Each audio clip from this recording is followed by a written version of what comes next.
अंदाज़ा है कि गुजरात में हिंदी का सम्मान बहुत ज़्यादा है। इस गुजरात से ही महात्मा गांधी ने हिंदी का आंदोलन शुरू किया। इसी गुजरात से दयानंद सरस्वती ने हिंदी भाषा में सत्यार्थ प्रकाश लिखा। तो मैं हिंदी का विद्यार्थी हूँ और मुझे इस बात का ठीक से अनुमान है कि हिंदी का सम्मान हिंदी क्षेत्र के अलावा जहाँ सबसे ज़्यादा है वो गुजरात ही है। तो मुझे ईर्ष्या होती है कि आपको गुजराती और हिंदी दोनों आती हैं, मुझे सिर्फ हिंदी आती है। तो ये हीनता की बात है, दुख की बात है। पर हिंदी समाज में जो बच्चे पैदा होते हैं उनका दुर्भाग्य है कि उनको कोई दूसरी भाषा सीखने का उतना अच्छा मौका नहीं मिलता है। शायद ये वजह होगी, क्योंकि मैं महाराष्ट्र जाता हूँ, वहाँ लोग मराठी हिंदी दोनों बोलते हैं। गुजरात में गुजराती और हिंदी बोलते हैं, पर हिंदी क्षेत्र में पैदा होने वाले हिंदी ही बोल पाते हैं, साथ में थोड़ी अंग्रेजी। तो इस क्षमा याचना के साथ मैं हिंदी में अपनी बात रखूंगा, क्योंकि गुजराती में मुझे सिर्फ केम छो बोलना आता है और वो तो बोलने का कोई खास विषय है नहीं। आज से करीब 1 साल पहले मेरे पास एक फ़ोन आया। मैं मंच पर तो बोल लेता हूँ, वैसे निजी जीवन में बहुत ही संकोची व्यक्ति हूँ, बहुत ही अंतर्मुखी हूँ, और मुझे कोई खींच के बाहर ना लाए तो मैं 1-1 महीना अपने रूम में बैठ के पढ़ता रहता हूँ। मुझे लगता है कि एकांत में जो सुख है वो सुख मुझे मिलता नहीं बाहर। तो मैं पार्टियों में जाने वाला व्यक्ति नहीं हूँ। किसी का जन्मदिन, किसी की शादी में मुझे बुलावा है तो मैं तुरंत सोचता हूँ कि क्या बहाना लगाऊं कि ना जाना पड़े मुझे। तो मैं ऐसा हूँ, दरअसल हूँ, ये मेरा स्वभाव है। और मेरी टीम को ये पता है कि जब भी कोई इनविटेशन आए, आमंत्रण आए, तो कैसे मना करना है। उनको पूरी उसकी विधि पता है मना करने की, कि किसी का अपमान भूल के भी ना हो, पूरे सम्मान के साथ, विनम्रता के साथ कैसे मना करना है। तो वो विधि हमने बना रखी है। तो 1 साल पहले एक फ़ोन आया हमारे साथी के पास, और उन्होंने मुझे कहा कि गंगाराम अस्पताल के एक बहुत सीनियर डॉक्टर हैं, वो मिलना चाह रहे हैं, डॉक्टर सुरेश सिंघवी। मैं ईमानदारी से बता रहा हूँ कि जैसे ही मुझे पता लगा गंगाराम के वरिष्ठ डॉक्टर हैं, तो मेरे मन में एक लालच का भाव पैदा हुआ, क्योंकि मैं उसके पास रहता भी हूँ, उसी अस्पताल के पास ही रहता हूँ। मुझे लगा अब मेरी उम्र 50, अब मैं 51 का हूँ, तब 50 का था। मुझे लगा कुछ साल के बाद ज़रूरत पड़ेगी गंगाराम की मुझे। तो अगर गंगाराम में एक आध सीनियर डॉक्टर से परिचय हो जाएगा तो ठीक ही रहेगा। जब नौबत आएगी तो सीधे एंट्री मिल जाएगी, एडमिशन सीधे मिल जाएगा। तो मैंने कहा ऐसा है तो मिल लेते हैं। तो मुझे लगा कि मैं जाके मिलूंगा, लेकिन डॉक्टर साहब इतने विनम्र हैं कि वो मिलने आए मुझसे। तो मैं स्पष्ट रूप से कह रहा हूँ, मेरे मन में एक ही लालच था कि वो आएंगे और मैं इतनी नेटवर्किंग कर लूँगा कि बुढ़ापे में दिक्कत आए तो मेरा इलाज ठीक से हो जाए। बाकी ज़रूरतें मुझे पड़ती नहीं है, एक ही ज़रूरत लगती है, कभी डॉक्टर की ज़रूरत पड़ेगी तो रास्ता निकल जाएगा। खैर वो आए, और जो मैंने सोचा था चीज़ उससे एकदम अलग थी। आधे घंटे की बातचीत में वो प्रसंग खत्म ही हो गया कि मेरी ज़रूरत क्या है। जब उन्होंने बताया इस पूरे कार्यक्रम के बारे में, बताया कि सरदार पटेल जिस आश्रम में सरदार बने थे, उस आश्रम में एक संगोष्ठी होने वाली है, उससे मुरारी बापू रहने वाले हैं। और जब सारा वर्णन किया, निरंजना जी का बताया कि कैसे उनके पिता जुड़े थे पटेल जी से, वो खुद भी बचपन में जुड़ी रही, तो मेरे मन में लालच बहुत बढ़ गया।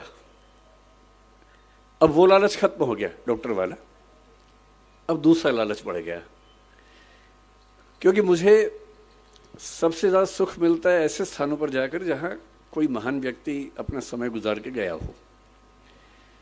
जैसे मैं आज से कुछ साल पहले करमसद गया था, जहाँ सरदार पटेल का जन्म हुआ था। उस घर में 1-2 घंटे रहा, छत से लेकर ज़मीन तक सारा एक-एक कमरा देखा वहाँ पर। साबरमती आश्रम भी गया था, दांडी भी गया था, गुजरात आया तो लोथल भी गया, सब जगह गया। बारडोली मुझसे छूट गया था, शायद नियति थी कि जानबूझ के छुड़वाया होगा नियति ने। तो जब मुझे पता लगा कि बारडोली के या बारडोली के आश्रम में जाके वहीं उसी घर में रहने का मौका मिलेगा या बैठने का मौका मिलेगा जहाँ सरदार पटेल रहते थे, जहाँ महात्मा गांधी भी आते थे। तो मुझे लगा इससे बड़ी उपलब्धि क्या हो सकती है। बोलना तो ठीक है, मैं अध्यापक हूँ, बोल ही देता हूँ, तो मैंने कहा ठीक है मैं आऊँगा, लेकिन इसमें मेरा लाभ ज़्यादा है, आपका लाभ कम है। और जब से आज मैं सुबह से आया हूँ, मैं कल रात को सूरत आ गया था, आज सुबह यहाँ आया, और जब से आया हूँ तो वो मेरा भाव बढ़ता ही जा रहा है। ऐसा लग रहा है कि बड़े शहरों की चकाचौंध में हम लोग बहुत कुछ छोड़ देते हैं, जो ऐसी जगह पे आके समझ में आता है कि जीवन का असली मतलब क्या होता है। तो पश्चिम में एक प्रसिद्ध दार्शनिक हुए थे, मुझे सुरेश जी ने कहा कि 1.5 घंटा मुझे बोलना है, तो मैं बड़ा फुर्सत के मूड में हूँ। अगर आप लोग लगे कि कम बोलना है तो आप इशारा कर दीजिएगा, मैं चुप हो जाऊंगा बीच में ही, नहीं तो मैं तो ज़्यादा बोलने का अभ्यस्त हूँ ही, कम बोलना मुश्किल लगता है मुझे। तो आज जब मैं आया तो यहाँ मुझे सरदार पटेल पर बोलना है, मैं उन पर आऊँगा थोड़ी देर के बाद। पहले मैं आज का अनुभव डिस्कस करना चाह रहा हूँ। तो जैसे ही कार आश्रम के अंदर घुसी तो जिसको बोलते हैं आजकल मनोविज्ञान के बच्चे की वाइब्स आती हैं, जो जेन जी है, आज की जनरेशन है, उसकी भाषा में वाइब्स आती है। हमारी भाषा में एक वातावरण होता है हर जगह का, उस वातावरण का अपना मूल्य होता है। और वातावरण ऐसे नहीं बनता, बहुत सारे अच्छे लोग जब एक साथ रहेंगे तो वहाँ माहौल बनता है, उसको हम वातावरण कहें, वाइब्स कहें, वाइब्रेशंस कहें, जो भी कहें, वो हर किसी को समझ में आता है। तो जैसे ही मैं उस स्कूल के अंदर घुसा मुझे लगा कि ये कुछ तो अलग है। पहले मुझे लगा कि क्योंकि मैं दिल्ली से आया हूँ और दिल्ली में दीपावली के 1-2 महीने बाद तक जो मौसम रहता है, आपको पता है कि पॉल्यूशन बहुत ज़्यादा वहाँ पर होता है, सांस लेना अपने आप में एक चैलेंज होता है वहाँ पर। तो मुझे लगा शायद यहाँ हवा साफ सुथरी है, और क्योंकि मैं दिल्ली से आया हूँ इसलिए मुझे बहुत ज़्यादा अंतर महसूस हो रहा है। पर मामला सिर्फ बाहर की हवा का नहीं, अंदर की हवा का भी है। और दिल्ली में जो लोग हैं उनके बाहर के साथ साथ अंदर की हवा भी खराब हो जाती है। एक शायर ने दिल्ली के बारे में बड़ा अच्छा लिखा है, जो मैं हर दीपावली के बाद अपने घर में सुनाता रहता हूँ सबको। चेहरे पे सारे शहर के गर्द और मलाल है। गर्द का मतलब है धूल, मिट्टी, और मलाल मतलब दुख, पीड़ा, वेदना, बेचैनी, परेशानी। तो चेहरे पे सारे शहर के गर्द और मलाल है, दुख है और धूल मिट्टी है। कितना सुंदर कहा, चेहरे पे सारे शहर के गर्द और मलाल है, जो दिल का हाल है वही दिल्ली का हाल है। तो पूरी की पूरी दिल्ली ये गर्द जो है, धूल मिट्टी, तो दीपावली के बाद 2 महीने होती है, लेकिन जो अंदर की धूल मिट्टी है साल भर रहती है। और मैं थोड़ा पढ़ लिख गया हूँ, ज्ञान की बातें कर लेता हूँ, लेकिन धूल मिट्टी तो मेरे अंदर भी उतनी ही है जितनी बाकी लोगों में होती है। यहाँ के एक अलग ही सुकून महसूस हुआ। उन बच्चों के चेहरे पर जो भाव थे, फिर मैंने स्कूल देखा ध्यान से। मैं इतने साल से 26 साल से काम कर रहा हूँ, भारत सरकार में काम किया, अपनी एक कंपनी चलाता हूँ जिसमें करीब 2-2,500 लोग काम करते हैं मेरे साथ में। और अचानक मैंने एक ऑफिस देखा स्कूल का, जिस ऑफिस में प्रिंसिपल से लेकर क्लर्क तक सब एक ही कमरे में बैठते हैं, कोई हिरार्की ही नहीं है। और मुझे लगा कि मेरी सारी किताबें जो हिरार्की सिस्टम से प्रशासन कैसे चलता है, वो अचानक बेकार साबित हुई। बिना सोपान क्रम के कोई व्यवस्था चल सकती है, हम तो नहीं सोचते थे, पर यहाँ चल रही है। फिर मैंने देखा कि स्कूल के बच्चे, उन सब की एक एक अलमारी है, उसी में उनको अपना सामान रखना है, किताबें रखनी हैं, कपड़े रखने हैं, सब ने बड़ा सहेज के रखे हुए हैं। मुझे अपने बच्चे याद आए। कमरा तो उनके पास भी है, पर वो इतना साफ तो कभी नहीं होता जब तक कोई थर्ड पार्टी आके साफ ना करे उसको, या तो मम्मी साफ करे, पापा साफ करे, या कोई और साफ करे। इतना करीने से कैसे बच्चे रह सकते हैं? और किसी की अलमारी पर कोई ताला भी नहीं है। तो मैंने पूछा कि ताला नहीं होने की वजह, तो बताया गया कि हम चाहते हैं कि बच्चे खुद ही सीखें कि अगर हम किसी की चोरी करेंगे तो कोई हमारी भी तो करेगा, और चोरी नहीं करनी है, ये स्वभाव का हिस्सा बन जाए, ये इसकी ट्रेनिंग है, इसका प्रशिक्षण है। बच्चे अपना खाना भी खुद बना रहे हैं, बर्तन भी खुद धो रहे हैं। 10वीं के बच्चे दिल्ली में ये कह के आतंक मचाए रखते हैं कि मेरा 10वीं का एग्ज़ाम है, तो ना मैं खाना तो खैर बनाने का सवाल ही पैदा नहीं होता है, बर्तन धोने का तो मसला ही नहीं है उनके सामने। उनसे तो आप ये भी कहें कि एक गिलास पानी ला के दो, तो 10वीं का एग्ज़ाम बीच में आ जाता है। तो ये बच्चे 10वीं का एग्ज़ाम भी दे रहे हैं, खाना बना रहे हैं, बर्तन धो रहे हैं, अपना सब कुछ कर रहे हैं। स्वावलंबन जो महात्मा गांधी कहा करते थे, उसका जीता जागता उदाहरण। और उसके बाद बच्चों के चेहरे पर ऐसा सुकून है जो सुकून दिल्ली के वीडियो गेम खेलते बच्चों के चेहरे पर कभी नहीं दिखता है। तो मुझे कभी कभी क्या होता है, मैं जिक्र कर रहा था कि पश्चिमी दार्शनिक हुआ हेडेगर नाम के, 20वीं शताब्दी की शुरुआत में ही जर्मनी की बात है, जब जर्मनी विश्व युद्धों की दुनिया में आ गया था, उस समय की बात है। उन्होंने एक बड़ी गहरी बात कही। उन्होंने कहा कि हम लोग जिंदगी जीते रहते हैं, किसी से लड़ते हैं, किसी से प्यार करते हैं, फिर झगड़ा करते हैं, लड़ते हैं, सफल होते हैं, किसी को हराते हैं, किसी से हारते हैं तो नफरत पाल लेते हैं, हराते हैं तो ये भाव मन में आता है कि मैंने हरा दिया, मैं विजेता हूँ। इसी सब तिकड़म भरे अनुभवों को हम मिला के एक शब्द बोलते हैं जिंदगी, लाइफ। लेकिन कभी कभी ऐसा होता है जिंदगी में कि अचानक कोई इंसिडेंट होता है। वो इंसिडेंट क्या होता है, जैसे मान लीजिए कि मैं और मेरा दोस्त सड़क पे जा रहे हैं, अचानक एक ट्रक की कार ब्रेक फेल हुई, उसे टक्कर मारी और मेरे साथ जो मेरा दोस्त था उसकी मौत हो गई और मैं बच गया। अब जो मुझे एहसास होगा, उस एहसास का मतलब है नथिंगनेस, शून्यता। उस मोमेंट पे, उस क्षण में ये लगता है कि क्या है जिंदगी में ऐसा, और मैं जो इकट्ठा करने में लगा हूं, मैं जो ताकत के पीछे भाग रहा हूं, मैं जिस 8 साल बाद की प्रमोशन के लिए अभी से रात दिन जुटा हुआ हूं, ये सब तो 1 सेकंड का खत्म होने का वाला खेल है। जिस जिंदगी का 1 सेकंड बाद का अता पता नहीं है, भरोसा नहीं है, कल सुबह मैं उठूंगा भी या नहीं ये भी नहीं पता है, और मैं ऐसी जिंदगी जी रहा हूं जो 10 साल बाद मैं ये बन जाऊंगा, 18 साल बाद मेरी प्रमोशन ये होगी, मैं सेक्रेटरी बन जाऊंगा या मैं हाई कोर्ट का जज बन जाऊंगा। इस अनुभव में जो लोग थोड़े ज्यादा सेंसिटिव हैं, संवेदनशील हैं, वो इस अनुभव को झेल नहीं पाते,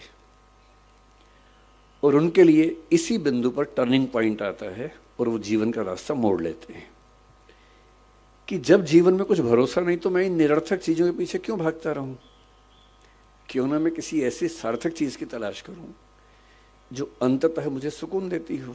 और हम जीवन क्यों जीते हैं? मैं दर्शन विषय का विद्यार्थी हूं, पढ़ाता भी हूं। भारत के, दुनिया के सब दार्शनिकों को पढ़ने पढ़ाने की प्रक्रिया में मैंने पाया कि अंततः सभी के मन में एक ही बात है, अलग अलग शब्दों से कहते हैं, और वो ये है कि जीवन का अंत इसी बात पे है कि मुझे सुकून मिले, मुझे आनंद मिले, मुझे सुख मिले। और सारे भौतिक सुखों के बाद देश की राजधानी की सारी ताकत को देखने समझने के बाद अगर उससे ज्यादा सुकून बारडोली के आश्रम में है, तो इसका मतलब है कि जीवन का सही अर्थ तो यहाँ आके खुलेगा, वहां तो नहीं खुलेगा। तो मैं बहुत कृतज्ञ हूँ सिंघवी साहब का, डॉक्टर साहब का। कहाँ गए डॉक्टर साहब? हाँ, डॉक्टर साहब आपका बहुत कृतज्ञ हूँ कि आपने, अब मैं आपसे कोई काम नहीं बोलूँगा कि मुझे इलाज करवा दीजिए, वो मैं कभी नहीं बोलूँगा। वो तो मेरा शुरुआती लालच था जो मैंने आपको बताया भी नहीं अब तक, और मन में था। और मुझे लगता है कि सच बोल देने से मुक्ति रहती है, झूठ बोलने में बड़ी दिक्कतें हैं, सच बोल देने से आदमी मुक्त रहता है। तो मेरा शुरुआती आपसे जो संवाद था वो लालच की बदौलत था। अब तो हम अच्छे दोस्त हो गए हैं। तो मैं कृतज्ञ हूँ कि आपने मुझे यहाँ बुलाया और इतने सुंदर संसार के बीच में आने का मौका दिया। मैंने जब स्कूल को देखा, मुझे लगा कि टैगोर, महात्मा गांधी और पटेल जैसे एक हो गए हूँ। टैगोर के शांति निकेतन में जो सबसे सुंदर कॉन्सेप्ट मैंने देखा कि क्लासरूम के अंदर पढ़ाई नहीं करनी है, पेड़ के नीचे बैठना है, खुले में बैठना है, प्रकृति में बैठ के पढ़ना है। मैंने देखा कि यहाँ क्लासरूम में चेयर्स हैं ही नहीं, केवल छोटे से स्टूल है, वो उठाना है और पेड़ के नीचे चले जाना है, और जहाँ मन करे वहाँ बैठ के पढ़ना है। क्यों एक चार दीवारी के अंदर बैठ के ही हम पढ़ाई करेंगे? महात्मा गांधी ने एक बहुत अच्छा विचार दिया था बुनियादी तालीम का, बुनियादी शिक्षा का, जो स्वावलंबन में जोर देता है, स्किल्स की ट्रेनिंग पर जोर देता है, मातृभाषा में शिक्षा पर जोर देता है। और मैंने पाया कि वो सारे के सारे सिद्धांत इस स्कूल के अंदर ठीक वैसे ही चल रहे हैं। और सरदार पटेल का तो आशीर्वाद जैसा आश्रम को मिला ही है, तो उनके प्रति तो कृतज्ञ होना वैसे भी बनता है। दूसरा, मैं थोड़ा सा मुरारी बापू साथ में हैं, उनका जिक्र करके फिर मैं अपने मूल विषय पे आता हूँ, सरदार पटेल पर। मेरा आज तक ऐसा सौभाग्य नहीं हुआ कि मैं किसी कथा में जाके सुन सकूं, और मैं बहुत संदेह करने वाला व्यक्ति हूं, मैं बहुत विश्वास करने वाला व्यक्ति हूं नहीं। मैं ईश्वर को लेके भी उतना आग्रही नहीं हूं। मुझे फिलॉसफी पढ़ते पढ़ते ज़्यादा संदेह मन में रहता है, बहुत ज़्यादा। ईश्वर भी हैं या नहीं हैं तो कैसे हैं, वो सब सवाल मेरे मन में बहुत ज़्यादा चलते हैं। पर मैं नास्तिक नहीं हूँ, मैं अज्ञेयवादी हूँ। अज्ञेयवाद का मतलब होता है कि मुझे पता नहीं ईश्वर हैं या नहीं हैं तो कैसे हैं, पर मैं संभावना मानता हूँ कि वो हैं, और अगर दुनिया चल रही है तो हो सकता है कि उन्हीं की बदौलत चल रही होगी। इस संभावना को मानता हूँ। मैं ये भी महसूस करता रहा हूँ कि जो संत का एक सुंदर अर्थ होता है, मैं संत कबीर का बहुत सम्मान करता हूँ। मैंने कबीरदास को अच्छे से पढ़ने का प्रयास किया है और बहुत प्रेरित होता हूँ उनसे, उनकी बातों से सीखता हूँ। संत रैदास को मैंने अच्छे से पढ़ने का प्रयास किया, कई बार किया। तो मैं अक्सर सोचता हूँ कि संत का मतलब क्या होता है। तो एक बार एक किताब में मुझे बड़ी सुंदर बात मिली। एक उम्र तक मेरा थोड़ा सा लेफ्टिस्ट आइडियोलॉजी की तरफ काफ़ी झुका हुआ था, तो मुझे धर्म, संत, इन सब से लगभग अरुचि सी थी। नफरत तो नहीं कहूँगा, पर अरुचि जैसा भाव रहता था। मेरे पेरेंट्स भी परेशान थे क्योंकि मैं कुछ अतिवाद के रास्ते पर उस समय चलता था। मुझे लगता था कि संत वो लोग हैं जो दुनिया के संघर्षों को छोड़ के भाग गए हैं। अरे भाई, मैं बुद्ध को पढ़ता था, महावीर, वर्धमान महावीर को पढ़ता था। मुझे लगता था कि क्यों ऐसा करते हो भाई, सब लोग स्ट्रगल कर रहे हैं, रोजी रोटी का संकट सबके सामने है, सबके बच्चे हैं, उनकी शादी होगी नहीं होगी, करियर होगा नहीं होगा, इतना इतना स्ट्रगल है। उस स्ट्रगल से हम तटस्थ हो जाएं, ये मुक्ति कैसे हो सकती है? फिर एक बार मेरे हाथ में किताब लग गई, क्योंकि मुझे किताब पढ़ने का शौक है और मेरे सबसे अच्छे दोस्त अगर कोई हैं तो किताबें ही हैं। और एक किताब इसी विषय पर मैंने पढ़ी कि संत होने का मतलब क्या होता है। तो उसमें बड़ी सुंदर एक व्याख्या थी कि संत वो नहीं है जो दुनिया की मुख्य धारा से भाग गया है। संत वो है जो जानता है कि अगर वो मुख्य धारा में उतर गया तो शायद सबको हरा देगा, पर वो उतरने से पहले ही जानता है कि सबसे जीत के भी कुछ हासिल नहीं होगा। और इसी बात को कुछ और लोगों ने दूसरी भाषा में कहा, the most interesting thing about the rat race is that even if you win you are still a rat. चूहों की दौड़ की सबसे रोचक बात यह है कि अगर आप जीत भी जाएं तो भी चूहे ही रहते हैं। और जिससे समझ लिया कि चूहा होना ही नहीं है, तो चूहों की दौड़ में दौड़कर किसको जीत के दिखाना है? अगर मैं जीत के दिखा भी दूं, अगर मैं जीत के दिखा दूं, किसको दिखाना है? क्या कोई इतना महत्वपूर्ण है कि उसको दिखाने के लिए मैं अपने 10 साल खराब कर दूं या 20 साल खराब कर दूं? क्यों दिखाऊं? और अंततः तो साक्षी भाव से खुद को ही देखना है। और यदि मैं अपनी चेतना के सही रास्ते पे नहीं हूं, तो दुनिया की नज़र में कितने भी सही रास्ते पे हूं, वो सही रास्ता कैसे हो सकता है? मेरा सही रास्ता तो मेरी चेतना, मेरी अंतरात्मा तय करेगी। और यदि मेरी अंतरात्मा इस बिंदु पर सुकून महसूस करती है कि मुझे उस चूहों की दौड़ में शामिल होना ही नहीं है, तो नहीं होना है। और मैं कल से, मुझे डॉक्टर सिंघवी साहब ने कई जिक्र किए बापू के, कि कैसे उनकी कथा में लोग और गुजरात के लोग कितने दानी हैं वो भी पता लगा। सूरत के बारे में विशेष रूप से पता लगा कि 50 करोड़ 100 करोड़ का दान हुआ, एक अस्पताल बन गया। फिर कथा हुई, फिर 125 करोड़ का दान हो गया, इससे एक और अस्पताल बन गया। इतना कंट्रीब्यूशन तो बड़े बड़े मंत्री, नेता और आईएएस नहीं कर पाते तो उससे लाख गुना अच्छा है कि हम संत बन के ही अपना काम करें और समाज के लिए जो कर सकते हैं वही करें। तो मैं बापू बहुत कृतज्ञ हूँ कि मैं तो इस लालच में था कि मैं ज़्यादा सुनूंगा, पर मुझे बताया गया कि मुझे सुनाना ज़्यादा है, सुनना कम है। ये वैसे ज्यादती है, बहुत बहुत ज्यादती है आपकी कि मुझे ज़्यादा समय दिया आपने और बापू कम बोल रहे हैं। इसका उल्टा होना चाहिए था, पर ठीक है, आपने अपना कुछ मुझे सोची होगी इसके पीछे। अब मैं सरदार पटेल पर आता हूँ, जो मेरा मूल विषय है। सरदार पटेल के बारे में आजकल जब लोग बोलते हैं तो एक अजीब सा भाव बहुत प्रचलित हो गया है कि जब तक हम महात्मा गांधी और नेहरू जी की 4 बुराइयां ना कर दें, लोग वो सोचते हैं कि पटेल की तारीफ हो नहीं पाई ठीक से। तो मैं उस तरह का आदमी नहीं हूं, मैं पहले स्पष्ट कर रहा हूं। आप अगर ये उम्मीद कर रहे हैं कि मैं गांधी जी को 4 लाइनें सुनाऊंगा और नेहरू जी के बारे में 4 गलत बातें बोलूंगा, मैं ऐसा नहीं करूंगा। मेरा मानना है कि एक बहुत बड़ी लड़ाई एक व्यक्ति नहीं लड़ता है, एक टीम लड़ती है। और टीम में हर व्यक्ति का अपना चरित्र होता है, अपना व्यक्तित्व होता है, अपनी भूमिका होती है। हम ये नहीं कह सकते कि एक ही व्यक्ति पर्याप्त था, बाकी सब यूं ही थे, ऐसा नहीं। सबकी अपनी अपनी महत्ता थी, अपनी भूमिका थी। एक बहुत बड़े रंगमंच पे हर व्यक्ति का अपना किरदार होता है और उस किरदार को करीने से निभाना, यही उसकी महानता होती है।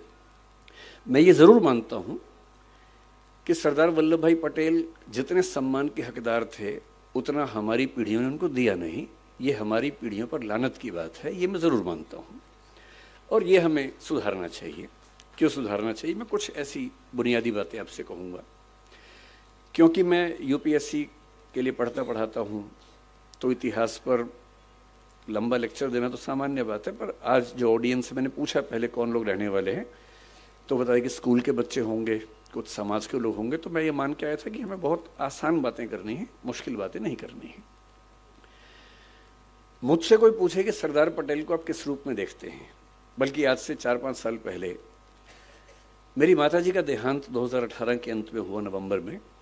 और जब ऐसा हुआ तो स्वाभाविक सी बात है कि मेरे पिताजी, जिनकी उम्र लगभग 80 साल है, वो काफ़ी अकेले हो गए थे, टूट से गए थे। वो भी बहुत एक्टिव हैं, पढ़ते लिखते हैं, किताब हर महीने एक किताब लिखते हैं, एक मैगजीन निकालते हैं। मुझसे ज़्यादा युवा हैं, मैं तो उनकी तुलना में बूढ़ा हूँ।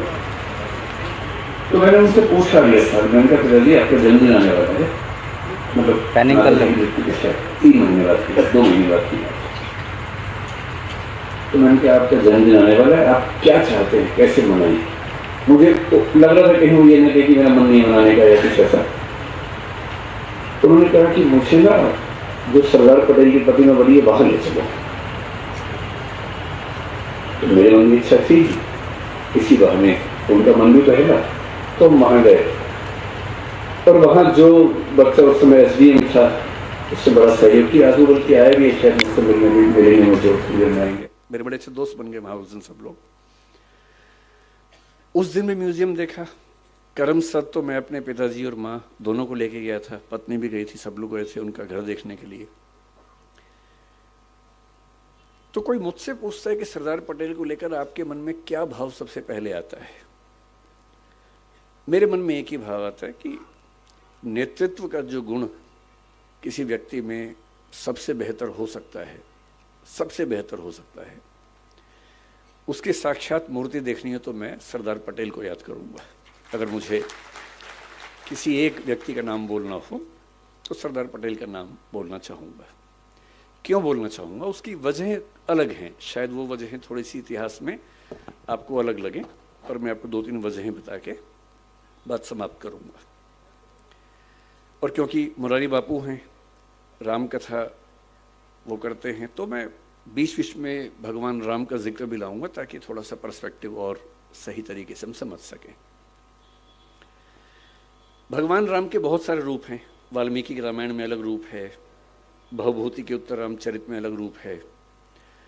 उसके बाद गोस्वामी तुलसीदास ने जब लिखा रामचरितमानस, उसमें काफ़ी नया रूप वो लेके आए, और जो अवतारी राम थे वो मर्यादा पुरुषोत्तम राम बनकर हमारे सामने है। और जिन राम को हम जानते हैं वो आमतौर पे गोस्वामी तुलसीदास ने जिस राम के चरित्र का निर्माण किया उनको हम ज़्यादा जानते हैं। मैं हिंदी साहित्य का विद्यार्थी भी हूँ, हिंदी साहित्य में उसके बाद भी चीज़ें होती रही हैं। 20वीं सदी की शुरुआत में महात्मा गांधी के समय में ही मैथिली शरण गुप्त ने साकेत लिखा, उसमें राम का नया रूप सामने लगा, जिसमें वो प्रश्न कर रहे हैं, राम तुम ईश्वर हो मानव नहीं हो क्या, या राम तुम मानव हो ईश्वर नहीं हो क्या। और वो कह रहे हैं कि हे राम, इस देश को मत भूलना, राम तुम्हें यह देश न भूले, धाम धरा धन जाए भले ही, यह अपना उद्देश्य न भूले। और भगवान राम राष्ट्रभक्त नायक के रूप में उभरते हैं साकेत नाम की रचना में 20वीं सदी की शुरुआत में। फिर 1936 में हिंदी के सबसे बड़े कवि निराला राम की शक्ति पूजा एक कविता लिखते हैं। वहाँ फिर राम का एक नया चेहरा सामने आता है, बहुत ही उदात्त स्वरूप, सबलाइम स्वरूप, गरिमा से भरा व्यक्तित्व। फिर आज़ादी मिलने के बाद नरेश मेहता ने एक और पुस्तक लिखी, संशय की एक रात। वो राम के एक और रूप को सामने लेके आता है, जिसमें राम को दुविधा है, और एक बड़े व्यक्ति को दुविधा होनी चाहिए। उनको दुविधा ये है कि सीता की मुक्ति तो मेरी निजी लड़ाई है, मेरी पत्नी का अपहरण हुआ तो लड़ना मेरा धर्म बनता है, लेकिन उस लड़ाई में मैं इस पूरे समाज को, पूरी सेना को झोंक दूं, ये उचित है या अनुचित है। और रात भर वो इस दुविधा में रहते हैं, और उसके बाद उनको इस प्रश्न का सही उत्तर मिलता है, और उसी बिंदु पर संशय की एक रात पूरी कविता समाप्त होती है। तो मुझे जो पूरी भारतीय परंपरा में एक सबसे महान आदर्श नजर आता है अलग अलग रूपों में, वो भगवान राम का है। और मैं महसूस करता हूँ कि जब हम पटेल को समझें और थोड़ा सा दोनों व्यक्तित्वों की तुलना करके समझें, तो बात और गहरे से हम महसूस कर सकते हैं कि पटेल का पटेलत्व राम के रामत्व के कितना नज़दीक है, इन दोनों में कितनी गहरी समानताएं हैं। एक प्रसंग से बात शुरू करते हैं, जिस प्रसंग पर लोग नाराज रहते हैं, पर मैं यहाँ नाराजगी जाहिर करने नहीं आया हूँ। मैंने आपसे पहले ही कहा कि मैं ना नेहरू जी के बारे में एक गलत वाक्य बोलूँगा, ना गांधी जी के बारे में बोलूँगा। और पटेल जी को महान होने के लिए इसकी ज़रूरत नहीं है कि हम किसी को नीचा करके दिखाएं, वो वैसे ही बहुत बड़े हैं, किसी को मैं छोटा क्यों करूँ उसके लिए, है ना। भगवान राम का प्रसंग ये है कि वो भी युवा होने के कगार पर हैं, और उनके पिता राजा दशरथ कह रहे हैं कि बेटा, मेरी इच्छा है कि अब तुम राजा बनो। राम खुद नहीं कह रहे हैं, दशरथ कह रहे हैं। राम तो यहां तक कह रहे हैं कि पिताजी ये उचित बात नहीं है, हम 4 भाई हैं, कहने कहने का उम्र का अंतर है, एक ही दिन तो पैदा हुए थे, आधे 1 घंटे के अंतर को बड़ा भाई छोटा भाई क्या होता है, सब साथ साथ पैदा हुए थे। अब जन्म में एक संग सब भाई, भोजन शयन केली करिकाई, वो पूरा चौपाई कहते तुलसीदास जी। बिमल बंस यह अनुचित एकू, बंधु बिहाई बड़े ही अभिषेकू। इतने महान वंश में ये उचित बात नहीं है कि अभिषेक सिर्फ मेरा हो रहा है। क्यों भाई, बड़प्पन यही तो है कि जब सत्ता चरणों में रखी हो तब कोई कहे कि मुझे क्यों, मैं क्यों राजा बनूं। और पिता समझा रहे हैं कि बेटा, तुम संयोग से सबसे बड़े तो हो ही भाई, आधे घंटे का भी अंतर है तो बड़े तो हो ही ना भाई। और तुम्हारा व्यक्तित्व भी ऐसा है कि मेरे पास हर जायज वजह है कि मैं तुमको राजा बनाऊं, तुम बस मना मत करना। तब राम कह रहे हैं ठीक है, आप कह रहे हैं तो मैं आपकी बात कैसे टाल सकता हूं। राम के राज्याभिषेक की तैयारियां चल रही हैं, और यदि हम राम को मनुष्य थोड़ा सा बना के देखें, केवल भगवान ना समझें, तो हम सोच सकते हैं कि उनको भी कुछ कुछ तो उत्सुकता हो ही रही होगी, अच्छा लग ही रहा होगा कि अब मैं राजकाज संभालूंगा। शायद सीता और राम के बीच में बातें भी होती होंगी, सीता कहती होंगी आप राजा बनेंगे, मुझे भूल तो नहीं जाएंगे। राम कहते होंगे कैसी बात करती हो। ऐसी बातें होती होंगी, चुहलबाजी तो पति पत्नी में होती है, होती होगी, उनमें भी खुशी का माहौल होगा। और अचानक एक प्रसंग घटता है। मंथरा कैकेयी को समझाती है कि क्या तुम जानती हो क्या होने वाला है। कैकेयी बहुत खुश है। कैकेयी कह रही कि हाँ, मेरा बेटा राजा बन रहा है, राम राजा बन रहा है। क्योंकि उस समय तक कैकेयी को इस बात का इल्म तक नहीं है कि मेरा बेटा भरत और राम में क्या अंतर है, एक ही बात तो है। और तब मंथरा अपनी बुद्धि से कह रही है, कौन रिप हो हम ही कहानी, चेरी छाड़ी नहीं हो बरानी। कोई भी राजा बने मुझे क्या नुकसान है, मैं तो नौकरानी हूं, रानी थोड़ा ना बन जाऊंगी। पर तुम्हें फर्क पड़ेगा, तुम्हारा बेटा राजा नहीं बन रहा है, कौशल्या का बेटा बन रहा है। और फिर जैसा होता है जिसको हम कहते हैं भड़काना, वो सब चीजें हुई। कैकेयी की बुद्धि फिर गई, ऐसा कह सकते हैं। उनको 2 वरदान याद आए अपने, उन्होंने अपने पति से वरदान मांग लिए। दशरथ धर्म संकट में है, एक तरफ बेटे का मोह, जिस बेटे के लिए वो जान दे सकते हैं, इतना प्रेम करते हैं उस बेटे से, उसको राजा बनाने वाले हैं। और दूसरी तरफ हैं रघुकुल के ही। रघुकुल रीत सदा चली आई, प्राण जाए पर वचन ना जाई। वचन भी नहीं जाना चाहिए, खुद ही वचन दिया था कि तुमने मेरी रक्षा की है तो मैं तुम्हें 2 वचन देता हूं। अब रघुकुल का राजा अपना वचन तोड़ दे तो ये उसके कैरेक्टर के खिलाफ है, चरित्र के खिलाफ है। बेटे को कहा है कि तुम राजा बनोगे, उससे कैसे पीछे हटे। और दशरथ इतने दुख में हैं, अंत में अपने बेटे से कहते हैं कि ऐसा हुआ। मैं सोचता हूं, कल्पना करता हूं, अगर राम कह देते, क्योंकि राम अकेले बेटे तो है नहीं इस दुनिया में, इसी दुनिया में शाहजहां का बेटा औरंगजेब भी था, इसी दुनिया में बिंबिसार का बेटा अजातशत्रु भी था, और इन दोनों बेटों ने अपने बाप को मरवा दिया था। बेटे तो ऐसे भी होते हैं। दिल्ली में 10 दिन पहले की घटना हम सब ने देखी है कि जब कोई बच्चा अपने माँ बाप बहन की हत्या कर देता है। ऐसे बच्चे आज ही छोड़ना हो रहे हैं, हर दौर पे हुए हैं। और मैं इमेजिन करता हूं कि अगर राम कहते कि पिताजी पूरे सम्मान के साथ मैं ये कहना चाहता हूं कि मैं आपकी ये बात नहीं मानूंगा, प्रजा तय करेगी, तो अयोध्या की प्रजा क्या तय करती उस समय? क्या अयोध्या की प्रजा राम को जाने देती? नहीं जाने देती। कुछ ऐसा होता जो सारी की सारी पौराणिक परंपरा को बदल चुका होता।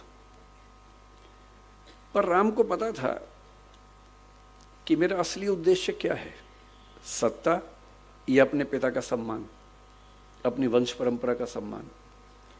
और अपने पिता, अपनी वंश परंपरा के सम्मान के सामने सत्ता क्या चीज है? 2 कौड़ी की चीज है। और पिता शर्मिंदा हैं और वो कह रहे हैं कि पिताजी आप चिंता मत कीजिए, मैं वन में जाऊंगा 14 साल के लिए, आप इतना भी तनाव मत लीजिए। फिर उनकी पत्नी ने कहा कि मैं भी जाऊंगी, लक्ष्मण ने कहा मैं भी जाऊंगा। कितना बड़प्पन है। अब यहां से दृश्य को काट दीजिए और आ जाइए 1946 में। 1940 के बाद कांग्रेस पार्टी में अध्यक्ष का चुनाव नहीं हुआ है, क्योंकि 1942 का भारत छोड़ो आंदोलन हुआ। फिर विश्व युद्ध चल रहा था 1919 से 39 से 45 तक। विश्व युद्ध के दौरान कांग्रेस का इलेक्शन कैसे हो? 1946 का समय आ गया है, अप्रैल का महीना है। विश्व युद्ध के बाद परिस्थितियां स्पष्ट हैं कि अंग्रेज भारत छोड़ने की तैयारी कर रहे हैं, छोड़ेंगे ही छोड़ेंगे। 1946 का चुनाव हो चुका है। चुनाव में कांग्रेस भारी बहुमत से जीत चुकी है। सबको पता है कि कांग्रेस का जो अध्यक्ष होगा, प्रधानमंत्री बनने का न्योता उसी को मिलेगा अंतरिम सरकार में। अभी भारत आजाद नहीं हुआ है, आजादी 1947 में मिलनी है। मैं 46 की बात कर रहा हूं, 1 साल पहले की बात कर रहा हूं। सबको पता है कि जो कांग्रेस का अध्यक्ष है उसी को भारत का अंतरिम प्रधानमंत्री नियुक्त किया जाएगा, ये सब जानते हैं। मौलाना अबुल कलाम आजाद 6 साल से कांग्रेस के अध्यक्ष हैं। स्वाभाविक सी बात है, उनके मन में होगा कि इलेक्शन ना ही हो, मैं ही चलता चलूं। उन्होंने ईमानदारी से अपनी आत्मकथा में लिखा भी है। उनकी मृत्यु के बाद 1959 में शायद आत्मकथा छपी उनकी, उसमें उन्होंने लिखा कि हाँ मेरे मन में ऐसा भाव था। ईमानदारी से सच बोलना ठीक है डॉक्टर साहब, कि लालच था तो ठीक रहता, उसमें मतलब बोझ खत्म हो जाता है। तो अबुल कलाम आजाद ने ईमानदारी से लिखा इस बात को। तो इलेक्शन कांग्रेस का होगा, ये घोषणा हो गई। अप्रैल महीने के अंत तक फॉर्म भरने हैं, ये भी स्पष्ट हो गया। फॉर्म भरने का तरीका ये नहीं था कि आप उठे जाके फॉर्म भर दिया कि मैं बनूंगा अध्यक्ष। उस समय का नियम था कि कांग्रेस की 15 जो प्रांत स्तरीय समितियां हैं, जिसको पीसीसी बोलते थे, प्रदेश कांग्रेस समिति, प्रदेश कार्य समिति, कांग्रेस समिति, वो नॉमिनेशन भेजेंगे कि हमारी ओर से इसको अध्यक्ष पद का उम्मीदवार माना जाना चाहिए। ये नियम था। तो चल रहा था। 15 प्रदेश समितियों में से 12 ने सरदार वल्लभ भाई पटेल का नाम भेजा कि इनको अध्यक्ष बनाया जाए।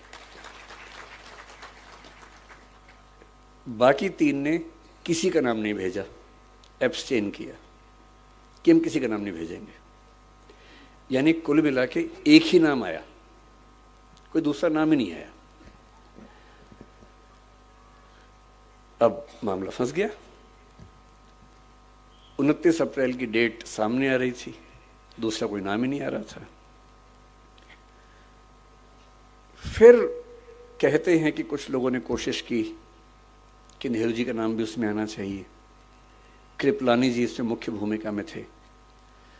उन्होंने दिल्ली की जो कांग्रेस कार्य समिति है, कांग्रेस वर्किंग कमेटी है, CWC, उसके कुछ मेंबर्स के माध्यम से उनका नॉमिनेशन करवाया, जो कि जहाँ तक मेरी जानकारी है, मैं इतिहास का बहुत गंभीर शोधार्थी नहीं हूँ, पर जितना मैंने पढ़ा है उस समय के नियमों के तहत शायद वो संभव नहीं था, तो नियम थोड़े लचीले किए गए उसके लिए। उनका नॉमिनेशन हुआ। अब इलेक्शन होने वाला है। पूरी कांग्रेस की सारी समितियां पटेल के नाम पर एकमत हैं और यह तय है कि जो अध्यक्ष बना वो कुछ महीने बाद भारत का प्रधानमंत्री होने वाला है। और तब पटेल महात्मा गांधी के पास पहुंचे। उन्होंने कहा कि बापू ऐसे ऐसे स्थिति है, आप क्या कहते हैं। क्या क्या सोचा होगा मुझे नहीं पता, पर मुझे महात्मा गांधी की नीयत पर शक नहीं होता है। महात्मा गांधी ने कहा कि तुम इलेक्शन मत लड़ो। मैं फिर सोचता हूं कि अगर बापू राम ना होते, मतलब पटेल राम ना होते और कहते कि बापू इलेक्शन तो मैं लड़ूंगा, और देख लेते हैं क्या होता है, ऐसा भी क्या है। मेरा मानना है कि उस समय कांग्रेस में कोई माई का लाल उनको हरा नहीं सकता था। कोई माई का लाल उनको हरा दे इलेक्शन में, यह संभव नहीं था। और ये 1946 के बाद नहीं है, 1950 में उनकी मृत्यु हुई आज ही के दिन। उसके 2 महीने पहले कांग्रेस के अध्यक्ष का चुनाव हुआ, उसमें भी वही अध्यक्ष बना जिसको पटेल चाहते थे, पुरुषोत्तम दास टंडन, न कि कृपलानी साहब। वो इलेक्शन बहुत रोचक था।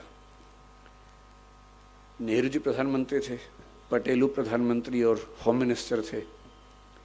और 1950 में कांग्रेस का चुनाव दुनिया भर के मीडिया में चल रहा था कि ये प्रधानमंत्री और उप प्रधानमंत्री के बीच का झगड़ा है। ये इस वर्चस्व का झगड़ा है कि कांग्रेस पार्टी में किसकी चलती है, किसको लोग ज्यादा सम्मान देते हैं, किसको लोग ज्यादा मानते हैं। और जीते कौन? पुरुषोत्तम दास टंडन, जिनको पटेल जी का समर्थन हासिल था। मैं ये कहना चाह रहा हूं, मेरा उद्देश्य नेहरू जी को नीचा दिखाने का बिल्कुल नहीं है। मेरा उद्देश्य ये बताना है कि कांग्रेस संगठन पर उनकी पकड़ कैसी थी, और वो अपनी मृत्यु के 1 दिन पहले तक की बात कर रहा हूं मैं। यदि वो उस समय कह देते कि मैं तो चुनाव लड़ूंगा, मेरे शब्दों पर गौर मत कीजिएगा, शब्द कड़वे लग सकते हैं, लेकिन उस समय इस देश के किसी नेता में इतनी हिम्मत नहीं थी कि उनको रोक पाता। पर बापू ने कहा कि मत लड़ो। उन्होंने 1 सेकंड भी नहीं लगाया और पीछे हट गए। पूछा भी नहीं कि क्यों कह रहे हैं, जैसे राम ने दशरथ से पूछा भी नहीं था कि आप क्यों ऐसा सोच रहे हैं। आपने वचन दिया था मेरी माँ को, ठीक है, उन्होंने वचन मांग लिया, ठीक है। आपने कहा वनवास पे चले जाओ, ठीक है, पूछना क्या है इसमें, आपने कह दिया, हो गया। बापू आपने कहा है कि मैं पीछे हट जाऊं, कोई वजह रही होगी। हो सकता है ये वजह रही हो कि मैं 72 साल का हूं, आप 76 साल 77 साल के हैं, और नेहरू जी अभी 56 साल के हैं। हो सकता है आपके मन में ये हो कि कम से कम जो प्रधानमंत्री बने 10-15 साल कंटिन्यू कर सके। हो सकता है आपके मन में ये हो कि दुनिया भर के देशों में उनकी पहचान ज़्यादा है। हो सकता है आपके मन में ये हो कि उनकी छवि लिबरल है, तो अल्पसंख्यक इनको देश में लेके चलना, भरोसा पैदा करना ठीक होगा।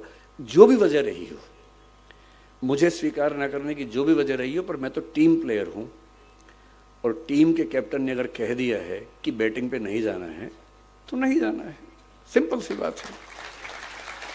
और इसलिए मुझे लगता है कि सबसे बड़ा खिलाड़ी वो है जो कप्तान की बात को, टीम के लक्ष्य को ध्यान रख के बड़ी से बड़ी बात को चुपचाप मान ले।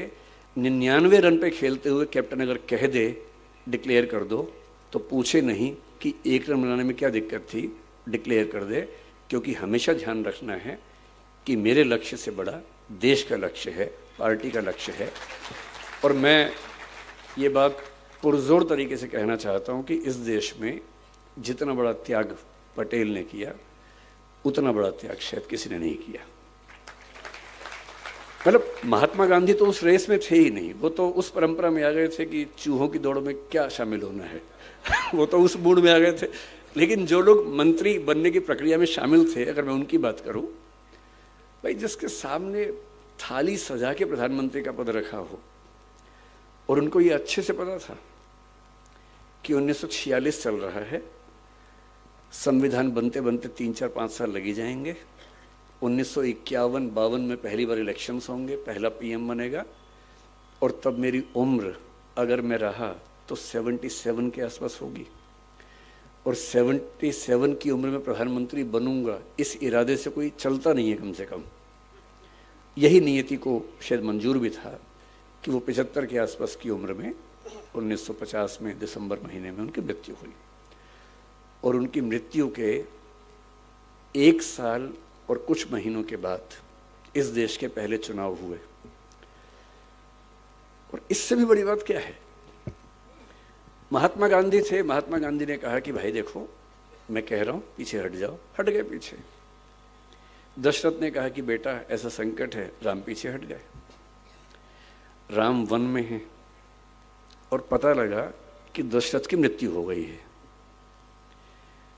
अगर दशरथ की मृत्यु के बाद राम बोलते कि भाड़ में जाए दुनिया, मैं वापस आ रहा हूं, देखता हूं कौन मना करता है, कौन मना कर लेता। पर नहीं, मेरे पिताजी का वायदा था, वायदे के लिए मैं कुछ भी कर सकता हूं। मतलब एक बहुत प्रसिद्ध गजल का शेर है, जैसे एक लाइन है, मैं कुछ भी हूं पर एहसान फरामोश नहीं। मैं कुछ भी हो सकता हूं, एहसान फरामोशी नहीं कर सकता। अगर पिताजी को वचन दे दिया और पिताजी की मृत्यु हो गई तो भी वचन पूरा होगा। गांधी जी 1948 की जनवरी में इस दुनिया से चले गए थे। जिन गांधी जी के वचन का सम्मान था वो तो नहीं है। और पटेल 1950 के दिसंबर में गए, 22 महीने थे। और यदि वो उस समय ठान लेते कि अब तो गांधी जी हैं ही नहीं, अब कौन रोकेगा। पर वही बात है कि वचन दिया है तो दिया है, निभाना है तो निभाना है। और इसलिए किसी बड़े व्यक्ति की पहचान इससे नहीं होती कि उसने खेड़ा सत्याग्रह किया, बारडोली सत्याग्रह किया, वो तो किया, बड़ी बात है। पर सीखने की असली बात होती है चरित्र, किरदार, कि उस व्यक्ति के अंदर ऐसा क्या था। और पूरे स्वाधीनता संग्राम में शायद इतना बड़ा दिल, इतना बड़ा जिगर मुझे नहीं लगता किसी और के पास रहा होगा। ये उनकी पहली पहचान है। दूसरी बात, नेता बनना हमें लगता बहुत आसान काम है। मेरा मानना है कि इस दुनिया का सबसे मुश्किल प्रोफेशन नेतागिरी करना है, सबसे मुश्किल काम है। अच्छा, हम जब तक पॉलिटिक्स में नहीं जाते हमको लगता है कि मजाक चल रहा है, सब क्या है, ऐसे ही हैं तो लूट जाते हैं, लूटते हैं, लुटेरे हैं, डाकू हैं, ये हैं, वो हैं। कहना बड़ा आसान होता है। एक बार इलेक्शन लड़के देखिए, तब समझ में आता है कि इलेक्शन क्या है, पॉलिटिक्स क्या है। मुझे आज से 7-8 साल पहले कई दोस्तों ने कहा कि तुम पॉलिटिक्स में चले जाओ, तो मेरा पहले मन था पॉलिटिक्स में जाने का। जब मैं कॉलेज में आया ही था तब तो एक ही मन था कि पॉलिटिक्स में ही जाना है। धीरे धीरे मुझे लगा नहीं, उतना अच्छा नहीं है, उससे अच्छा पढ़ना पढ़ाना ज़्यादा अच्छा है। पर मैंने एक प्रयोग करके देखा जिस मोहल्ले में रहता था उस मोहल्ले का इलेक्शन लड़के मैं वहाँ का अध्यक्ष बन गया। एक ही दिन में इलेक्शन प्रचार के लोग मुझे सम्मान करते थे, सबने जितवा दिया। उनको भी लगा कि फ्री में कार्यकर्ता मिल रहा है तो ठीक है, करवा लेते काम। तो फिर मैंने 1.5 साल काम भी किया और मैंने 1.5 साल में समझ लिया कि बहुत ही टेढ़ी खीर है। लोगों की वैध अवैध उम्मीदें जो कभी खत्म होती ही नहीं, उन सबको पूरा करने की नैतिक जिम्मेदारी। वेतन आपको मिलना है नहीं वहां से, मतलब जिस पद पर मैं था कम से कम वहां तो वेतन भी नहीं मिलता है।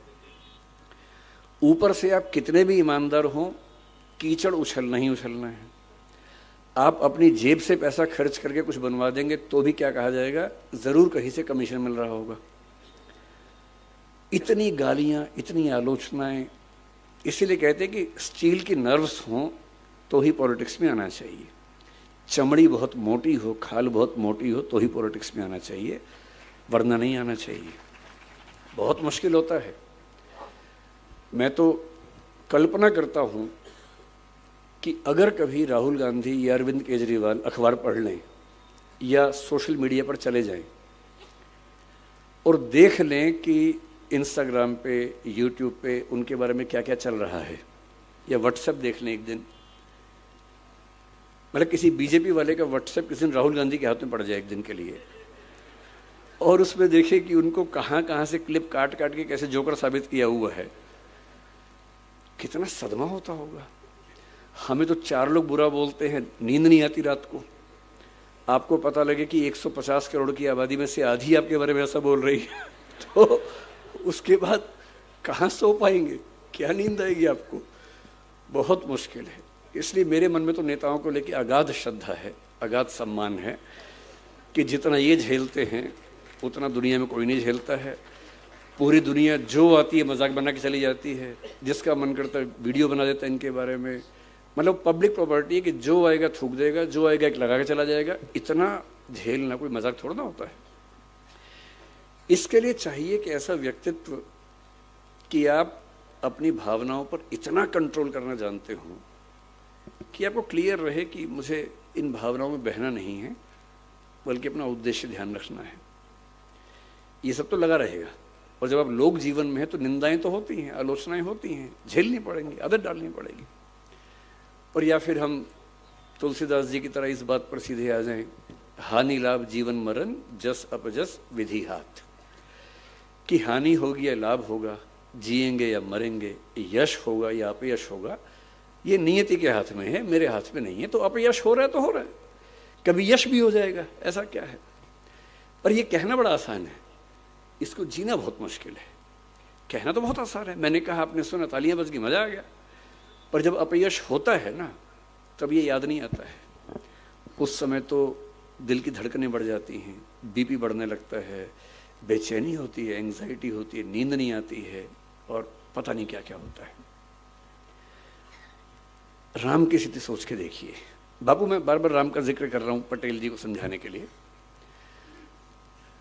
राम वन के अंदर हैं और सीता जी ने कहा कि मुझे हिरण चाहिए, मैंने स्वर्णिक हिरण देखा है।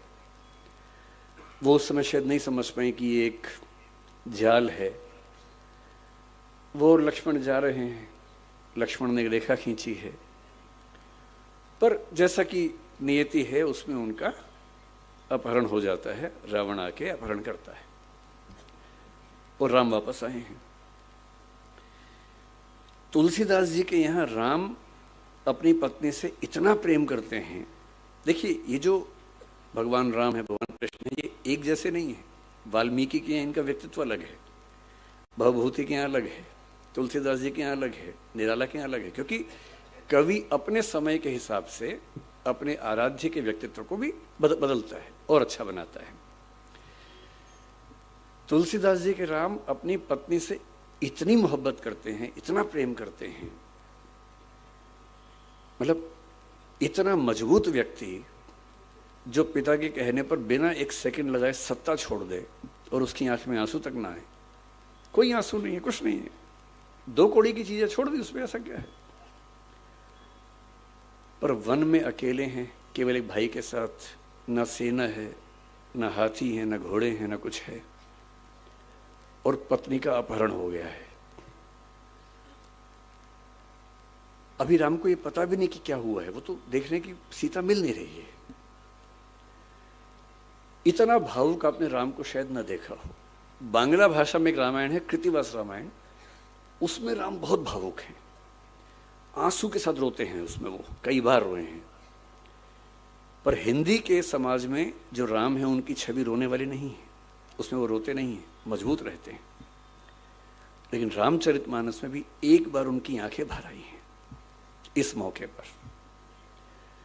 इतने परेशान हैं, कोई मिल नहीं रहा, किससे पूछें जंगल में, और अंत में पक्षियों से पूछ रहे हैं, हे खग मृग, हे मधुकर श्रेणी, हे पक्षी, हे हिरण, हे मधुकरों की पंक्ति, हे भंवरों की पंक्ति, तुम देखी सीता मृग नयनी, क्या तुमने देखा है सीता को जिसकी आंखें मृग जैसी हैं? ये भगवान राम हैं। इतना मजबूत व्यक्ति जो सत्ता जाने पर एक सेकंड को हिल तक नहीं रहा है, जिसको सत्ता का लोभ है ही नहीं, जब उसकी पत्नी उसको नहीं मिल रही है तो भावनाओं में बहकर पक्षियों से, हिरणों से, भंवरों से पूछ रहे हैं कि क्या तुमने सीता को देखा है? और फिर थोड़ी देर बाद पता लगता है जटायु से कि दुनिया के सबसे ताकतवर राजा ने उसका अपहरण किया है। वो राजा जिसको भगवान शिव का वरदान हासिल है, वो राजा जिसका बेटा मेघनाद इंद्र को हरा चुका है, उस राजा ने इनकी पत्नी का अपहरण किया है।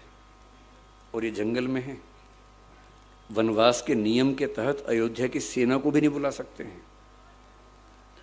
उस राजा से समुद्र पार करके लड़ना है, बिना सेना के लड़ना है, और नहीं लड़ेंगे तो सीता की मुक्ति कैसे होगी? 1908 में आ जाइए। पटेल का विवाह थोड़ा जल्दी उम्र में हुआ, जैसा कि उस दौर में होता था, सबका ही होता था, तो उनका भी हो गया था। बहुत जिक्र नहीं मिलता, लेकिन ऐसा माना जाता है कि वो अपनी पत्नी से बहुत प्रेम करते थे, सम्मान भी करते थे। उनकी पत्नी को तबीयत खराब हुई, कुछ इन्फेक्शन हुआ, मुंबई लेके गए 1908 में। कामा अस्पताल वहाँ का अच्छा बड़ा अस्पताल था, वहाँ उनका एडमिशन हुआ। डॉक्टर ने कहा कुछ दिन दवाइयाँ देंगे, ठीक हो जाएंगी तो सर्जरी करनी पड़ सकती है, लेकिन कुछ दिन दवाइयों पे चलेगा। दवाइयाँ होने लगी, कुछ ठीक होने लगी। इतने में आनंद से एक जानकारी आई कि उनका एक परिचित, उसके ऊपर सरकार ने हत्या का मुकदमा लगा दिया है। और उसने कहा कि आप, क्योंकि पटेल इंग्लैंड से पढ़ के आए बैरिस्टर थे, कोई मजाक तो था नहीं, उनकी तूती बोलती थी अपनी वकालत में। मित्र ने कहा कि आप आएंगे तो बच पाऊंगा, वरना तो इस सरकार का इरादा कुछ सही लग नहीं रहा है। तो पत्नी को ठीक स्थिति में देखकर ये कहे कि मैं 2-4 दिन में छुड़ा के आता हूं। आनंद आ गए वापस। संयोग से उसके 2 दिन के बाद डॉक्टर्स ने पाया कि आज स्थितियां ठीक हैं, सारे जो पैरामीटर से ठीक हैं, आज ही सर्जरी करना ठीक रहेगा। तो सर्जरी कर दी, उनकी एब्सेंस में कर दी, और शाम को तार भेजा कि ऑपरेशन हो गया है, आपकी पत्नी ठीक है। तो इनको भी सुकून था। अगले दिन भी कोर्ट में तारीख लगी हुई थी उस मुवक्किल को बचाने की। अगले दिन ये अदालत में केस लड़ रहे हैं, अपने मुवक्किल को बचाने का प्रयास कर रहे हैं। और ठीक उस समय उनकी पत्नी की तबीयत अचानक बिगड़ी और देहांत हो गया, मृत्यु हो गई। 33-34 की उम्र थी उस समय सरदार पटेल की, उतनी सी उम्र में उनकी पत्नी की मृत्यु हो गई।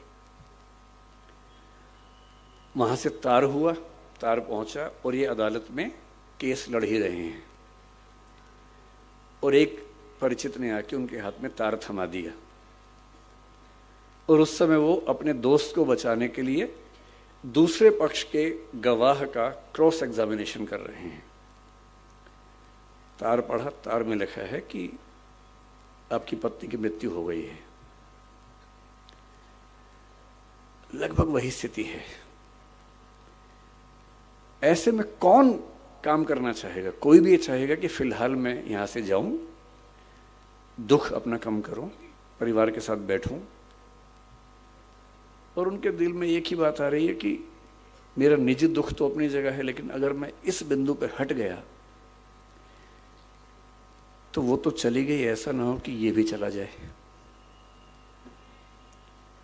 और 1-2 मिनट का अंतराल, मन ही मन में अपने आप से बातचीत, तार को मोड़ के जेब में रखा, जिरह की, दोस्त को बचाया, और कार्यवाही खत्म होने के बाद दोस्त ने पूछा क्या तार आया था, और तब पहली बार किसी को पता लगा कि इतनी बड़ी बात हो गई है।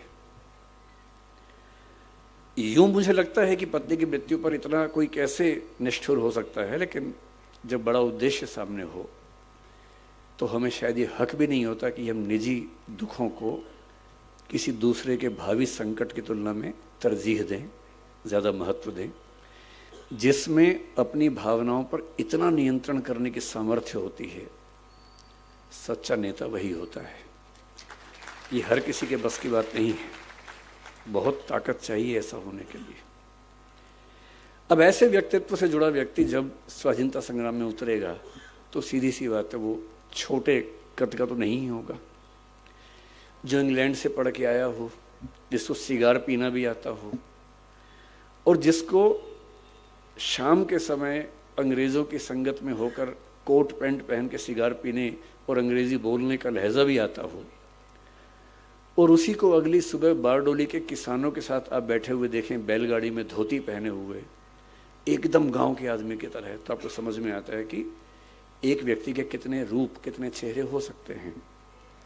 जो सिगरेट पीने का आदी हो किंतु जेल में जाए और जेल का जेलर, अंग्रेज जेलर कहे कि मैं आपके लिए सिगरेट की व्यवस्था कर दूंगा, और वो कहे आपसे सिगरेट लेने से बेहतर है आज के बाद ना ही पीऊं और जिंदगी भर ना पिए उसके बाद।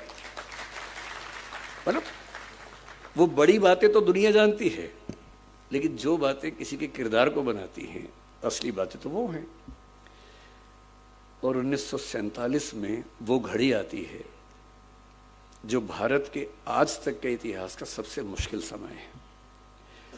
1947 में हम आज़ाद हुए, वो तो ठीक है आज़ाद हुए, पर आज़ाद होना घटना नहीं है, एक प्रक्रिया है, एक प्रोसेस है, लंबा प्रोसेस है जो कई साल चलता है। और वो कई साल यूं ही नहीं निकलते हैं, उसको निकालने के लिए बहुत लोगों को बहुत कुर्बानियां देनी पड़ती हैं। अंग्रेज 1942-43 से ही भड़काने में लगे हैं कि रियासतों के राजाओं की मर्जी है कि भारत का हिस्सा बनना चाहें, पाकिस्तान का हिस्सा बनना चाहें या आज़ाद रहना चाहें।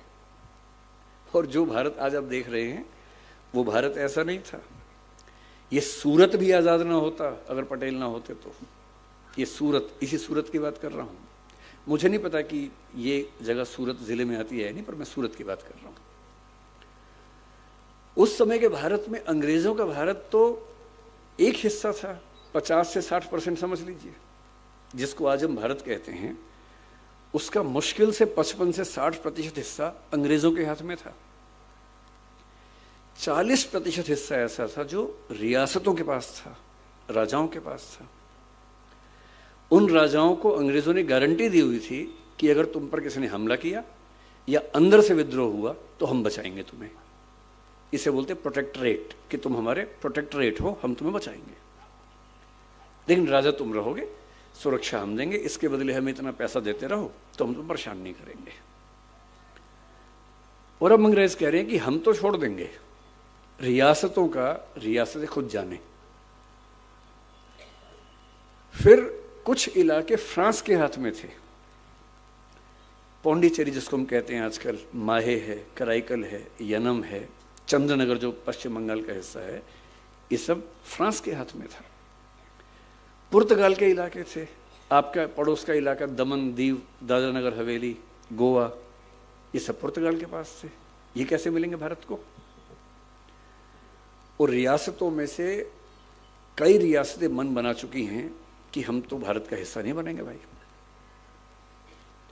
कुछ भारत के भूगोल में होके कह रहे कि पाकिस्तान का हिस्सा बनेंगे। जूनागढ़ आपका पड़ोस का, हैदराबाद सबसे बड़ी रियासत, जिसके कुछ हिस्से आजकल तमिलनाडु में हैं, कुछ हिस्से तेलंगाना में हैं, कुछ हिस्से कर्नाटक में हैं, कुछ महाराष्ट्र में हैं। इतनी बड़ी रियासत थी, देश की सबसे बड़ी रियासत, उसका निज़ाम कह रहा है कि हम तो आज़ाद रहेंगे क्योंकि पाकिस्तान ने उसे सपोर्ट किया कि हम साथ देंगे तुम्हारा।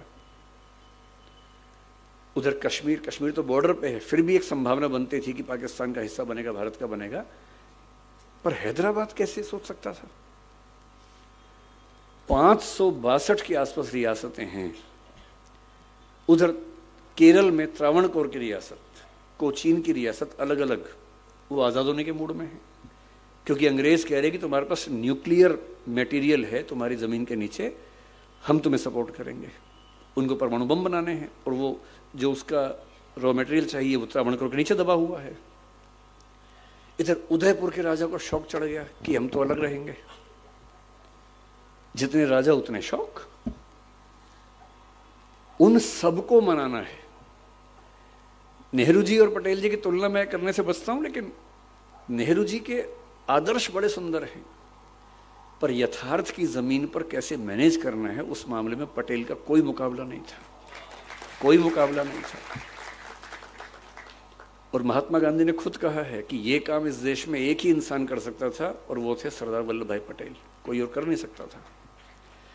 और इसलिए 1947 में एक मंत्रालय बनाया गया जिसको स्टेट, मतलब रियासती मंत्रालय हिंदी में बोल देते हैं। वो एक एडिशनल मिनिस्ट्री दी गई पटेल को, वीपी मेनन उससे सचिव बने, सेक्रेटरी बने। और इनका काम क्या था? भारत को एक करना है। जो 19वीं सेंचुरी में इटली में मैजनी, गैरिबाल्डी और कैवूर ने किया था, जो 19वीं सेंचुरी के अंतिम हिस्से में बिस्मार्क ने जर्मनी में किया, जर्मन भाषी लोगों को थोड़ा डेनमार्क से लिया, थोड़ा अलग से लिया, थोड़ा प्रशा से बात करके लिया और किसी तरह से जर्मनी को बना दिया जर्मनी। ठीक वैसा ही जो 1776 के आसपास जॉर्ज वॉशिंगटन ने अमेरिका के 13 राज्यों को मिलाकर अमेरिका बनाया था। और जब 1861 में अमेरिका के 7 राज्यों ने छोड़ के नया देश बना लिया और अब्राहम लिंकन ने युद्ध लड़के उन 7 राज्यों को वापस अमेरिका का हिस्सा बना के अमेरिका को एक रखने की हिम्मत दिखाई थी। अब भारत के सामने कुछ कुछ वैसी ही ऐतिहासिक चुनौती थी कि ये देश एक बन पाएगा या नहीं बन पाएगा। मैं कल्पना करता हूं कि अगर पटेल न होते उस समय और मुझे दिल्ली से यहां आना होता तो वीज़ा लेके आना पड़ता, सूरत का वीज़ा। और यदि कार से आता तो बीच में 5 वीज़ा और लगवाने पड़ते। भोपाल का अलग वीज़ा लगता, सूरत का अलग वीज़ा लगता, हैदराबाद जाऊं तो वहां का वीज़ा अलग। इन सब देशों के पास अपनी अपनी सेनाएं होती, पुलिस नहीं, सेनाएं, सबकी अपनी अपनी करेंसी होती। और युद्ध भारत पाकिस्तान में नहीं होता, भारत और भोपाल में हो रहा होता। भारत और हैदराबाद में युद्ध हो गया और सूरत भारत के साथ है, ऐसी खबरें सुन रहे होते हम लोग। मेरे पास भारत का पासपोर्ट होता, आपके पास सूरत का पासपोर्ट होता। अगर वो नौबत नहीं आई है और आप कश्मीर से कन्याकुमारी बेधड़क घूम सकते हैं, तो इसके लिए जो प्रैक्टिकल विजडम थी ना कि कैसे मनाना है, प्यार से मनाना है, चाबुक भी रखना है साथ में, लेकिन मनाना प्यार से है। अलग अलग राजा को अलग अलग प्रपोजल दे के, प्रलोभन दे के, डॉक्यूमेंट अलग अलग बना के जोड़ना है। बड़े राजाओं को ये ना लगे कि छोटे राजा के बराबर कैसे मान लिया हमें, तो उनको संविधान में प्रमुख पद राज्य प्रमुख का अलग से बना के देना है, वो सब करना है। और 562 में से 559 में केवल बातचीत से कोई समाधान कर ले, इसको 99.9% रिजल्ट कहते हैं।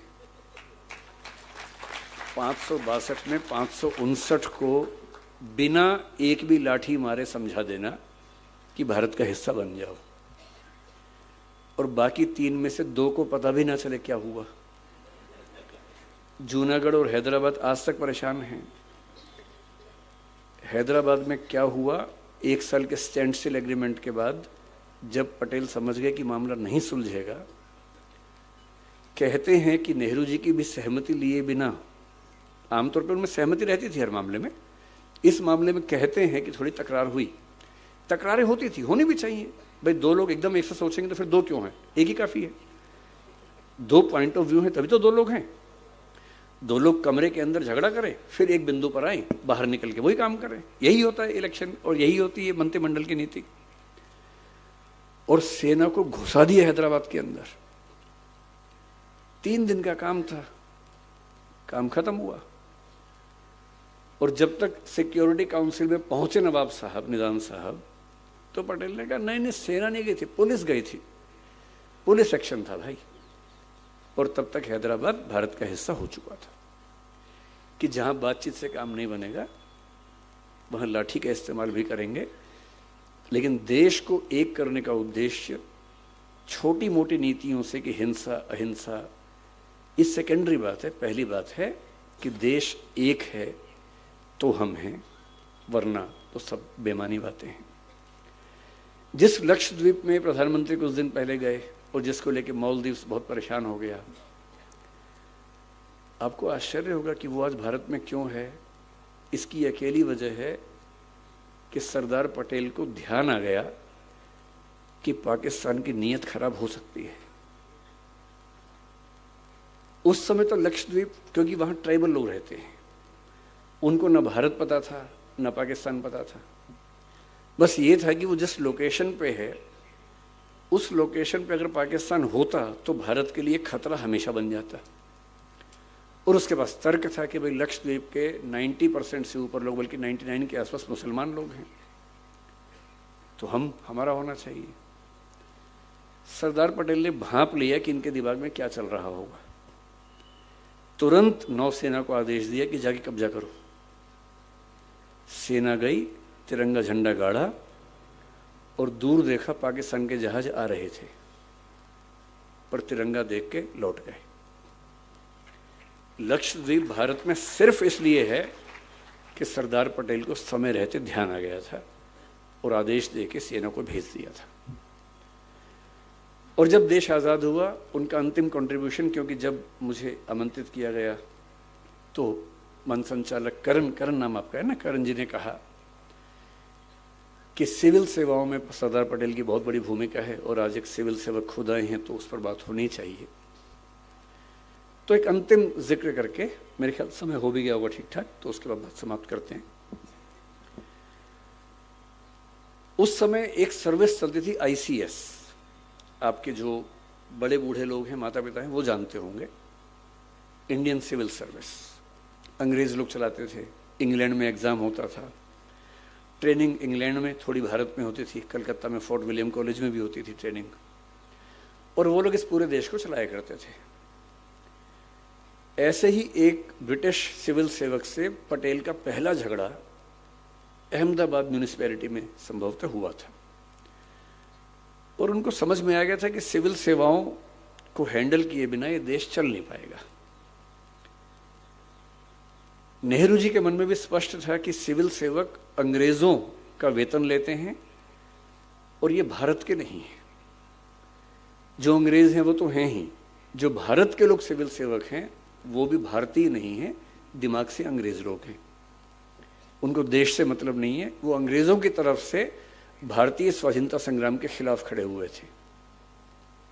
यही बात पुलिस के लिए थी, जिसको आज IPS बोलते हैं, उस समय उसको IP बोलते थे, इंडियन पुलिस। आजादी जैसे जैसे पास आ रही थी, सारे कांग्रेस के नेता, नेहरू जी खास तौर पर, इस ICS और कुछ हद तक IP को लेकर बहुत नेगेटिव मानसिकता से भरे हुए थे कि ये लोग देश को चला नहीं पाएंगे, इनको हटाना बहुत जरूरी है। शुरू में पटेल भी ऐसा सोचते थे, विशेष रूप से गोरे सिविल सेवकों को लेकर जो विदेश से आए थे। पर मैंने कहा ना कि पटेल के अंदर एक खास बुद्धि थी जो यथार्थ समस्याओं का यथार्थ समाधान ढूंढ पाती थी। हवाई बात करना बहुत आसान होता है, लेकिन प्रैक्टिकल सिचुएशन में जाके चीज को हैंडल करना, समाधान करना, उसके लिए अलग स्किल्स चाहिए होती। पटेल होम मिनिस्टर थे, देश संभालना उनको था, पाकिस्तान बनने का फैसला हो गया था, बहुत सारे मुसलमान यहाँ से पाकिस्तान जा रहे हैं, बहुत सारे हिंदू पाकिस्तान से भारत आ रहे हैं। ये वेस्ट पाकिस्तान में भी हो रहा है, ईस्ट पाकिस्तान में भी हो रहा है। ईस्ट पाकिस्तान जिसको बांग्लादेश कहते हैं उसमें भी हो रहा है। और बार बार उस समय तो खबरें जानने का बहुत कम साधन थे और ऐसी अफवाहें बार बार उड़ रही हैं कि यहाँ इतने मुसलमान मार दिए गए, यहाँ इतने हिंदू मार दिए गए। और एक अफवाह उड़ते ही दंगा शुरू होता था, हजारों लोग मर जाते थे क्योंकि अफवाह उड़ गई है। उन अफवाहों के बीच में देश के हर नागरिक को सुरक्षित रखना, भारत के मुसलमानों को, सिखों को, यहूदियों को, पारसियों को, जैनों को ये विश्वास दिलाना कि आप भारत में सुरक्षित हैं, ये होम मिनिस्टर की जिम्मेदारी है। और होम मिनिस्टर ये कैसे करेगा? जब तक उसके पास ऐसे प्रशासक ना हो जिनको एक जिला संभालना आता हो, एक राज्य संभालना आता हो, जिन्होंने पिछले 20-30 साल तक यही काम किया हो। 40% के आसपास सिविल सेवक उस समय जा चुके हैं वापस इंग्लैंड, आधे सिविल सेवक बचे हुए हैं। जो एक जिला संभाल सकता है वो 3-3 जिलों का इलाका संभाल रहा है और ऊपर से रोज कांग्रेस की गालियां खा रहा है कि ये देशद्रोही लोग हैं। और पटेल साफ साफ देख रहे हैं कि अगर ये लोग हट गए, उन्होंने कहा कांग्रेस के लोगों से कि अगर आपको लगता है कि कांग्रेस से स्वयं सेवक जिले चला लेंगे तो चलवा के देख लीजिए, एक तो चलवा के देखिए पहले। ये मजाक नहीं है प्रशासन चलाना। जिनको 20-20, 30 साल का अनुभव है वो नहीं संभाल पा रहे हैं और आप चलवाएंगे इन स्वयं सेवकों से। संविधान सभा की बैठक चल रही है, all India services IAS IPS पर बात चल रही है। 9 सर्विसेज में से 7 को हटाने की सहमति बन चुकी है। ऑल इंडिया सर्विस का मतलब ये होता है वो सर्विस जो केंद्र सिलेक्शन करता है और राज्यों में लोग काम करते हैं।